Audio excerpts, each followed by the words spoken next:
I'm Gretchen Schott, and this is Made for Impact, a show for leaders who want to leave a lasting impact on their organizations, their teams, and their lives. Hey friends, today I want to talk about the top 5 pitfalls that I believe businesses run into when it comes to engaging their employees.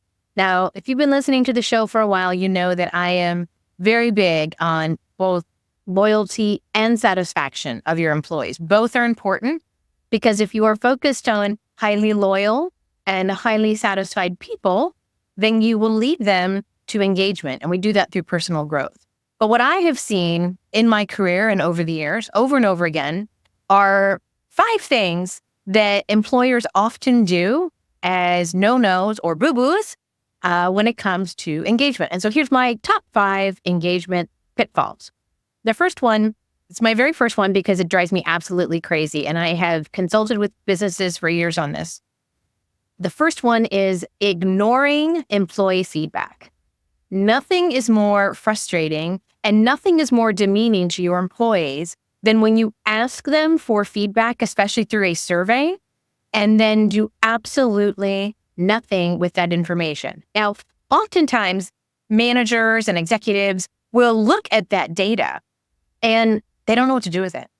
So it's not that they're not looking at it, but they don't acknowledge anything that they have gleaned from it. And I believe this is a couple of reasons. One, I think sometimes feedback comes in and quite frankly, we're not sure how to fix it, right? Or more importantly, it's not a quick fix, right? So feedback comes in on things we could be doing better in our culture, better things we can do with our benefits, better things that we can be doing to enhance the loyalty and satisfaction of our employees. And they're not quick, right? These are long game initiatives, which require thoughtfulness, probably goals and intention, as well as milestones tied to that. So ignoring your employees' feedback is the number one pitfall for engagement. It is so much better to say that you have read the feedback and that it was challenging for you as a business to hear that, and you're not exactly sure how you're going to address it, but that it is a priority. It's also important to say, we got this kind of feedback, and although we know it's important for you guys right now, it's not a priority for our business, and this is why. Response is required.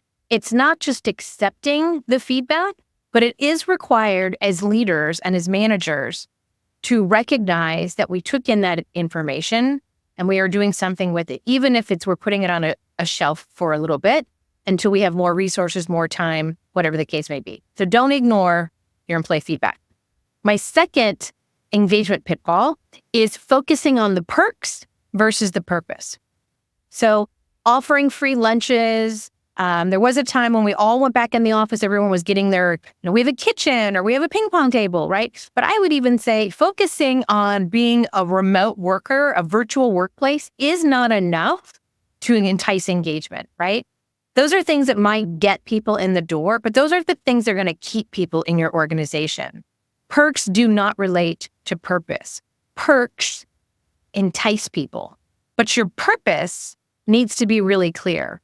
So connection with your employees, what the work that they do leads to your company's values and mission and the purpose of your organization, that's more important than saying we offer free lunches every Friday or we allow people to work from home. Why is working from home a perk, and how does that relate to the purpose in your organization? Be intentional around what those benefits and those perks are, and that will lead to greater loyalty and satisfaction. My third one is the engagement pitfall that I often see happening is overloading high performers, right? So high potentials, they may be very loyal, right? They love working, they love the company, but are they really satisfied? Are they putting in all that time with the expectation that they're going to get something out of it? More than likely. So how are you preventing your high potential leaders from burning out?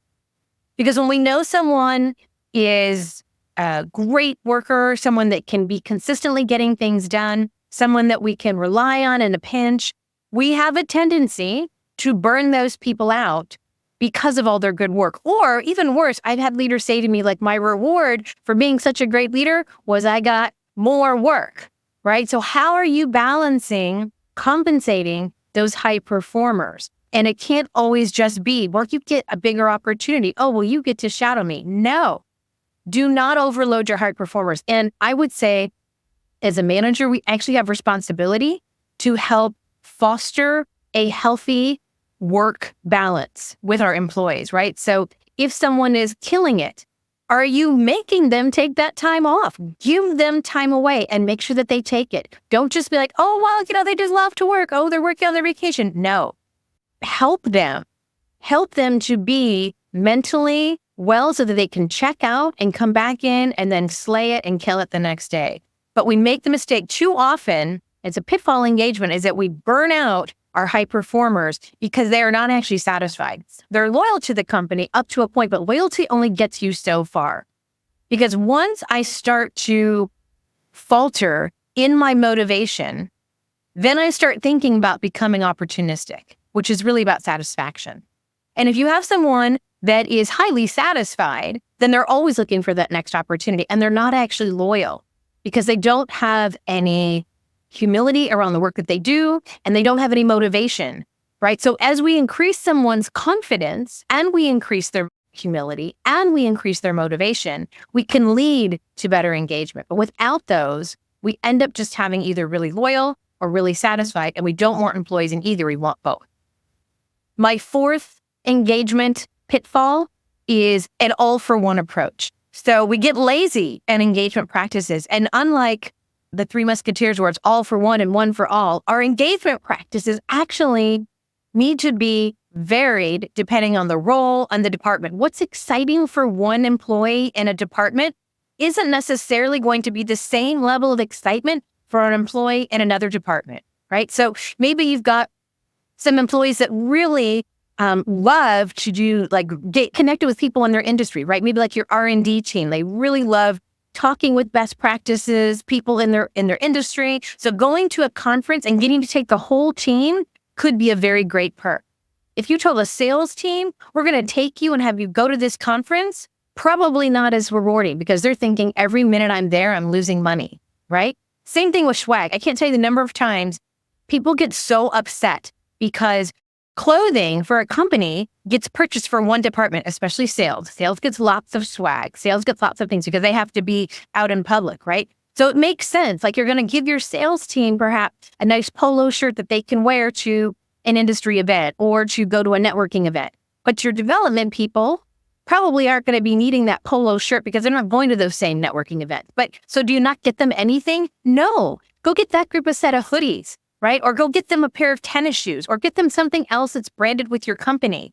But providing different and alternative ways to engage and recognize your employees for their good work is important. An all-for-one approach rarely works, rarely. So thinking about how can I engage my employees at every level and in every department is a challenge. And I'm not saying it's easy, but most companies fall short because they just decide they're going to throw something like a perk at everybody and think everyone's going to get excited about that, right? We're going to give everybody a free coffee this great. Well, great. I don't drink coffee. I like tea. So what are you doing to help people in everywhere they are? That's a pitfall I think that many businesses fall into.